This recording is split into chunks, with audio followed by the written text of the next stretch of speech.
علیکم ورحمۃ اللہ وبرکاتہ۔ محترم بھائی کا سوال ہے لڑکیوں کے معاملات کے حوالے سے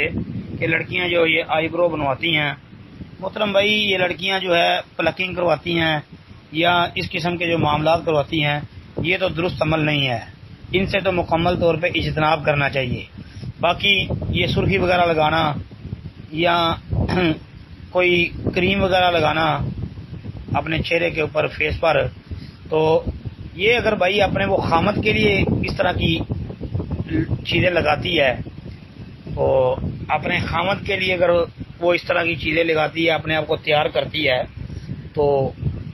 اس میں کوئی حرج نہیں ہے۔ لیکن یہ ہے کہ ایسی چیزیں لگا کے کہ غیر محرموں کے سامنے نہ جائے، اپنے خامد کی حد تک اگر رہتی ہے چار دیواری کے اندر، تو پھر انشاءاللہ اس کی گنجائش ہے۔ لیکن جو غیر محرم ہے، جن سے پردہ ضروری ہے، ان تک یہ چیزوں کی نمائش نہیں ہونی چاہیے، اور نہ ہی ان چیزوں کی سمیل، ان کی خوشبو جو ہے وہ غیر محرموں تک جائے، کیونکہ غیر محرم کے پاس جب وہ عورت گزرتی ہے ایسی کوئی خوشبوئیں وغیرہ لگا کے،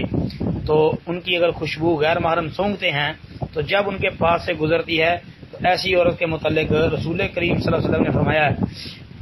قضا و قضا یعنی زانیہ، کہ ایسی عورت جو ہے یہ زانیہ ہوتی ہے۔ اس لیے اگر اس طرح کی چیزیں وہ لگا کے تو صرف اپنے خامد کو خوش کرنا چاہتی ہے، اپنے خامد کی خاطر وہ لگاتی ہے، تیار ہوتی ہے، تو بھائی اس میں تو حرج نہیں ہے انشاءاللہ۔ السلام علیکم ورحمۃ اللہ۔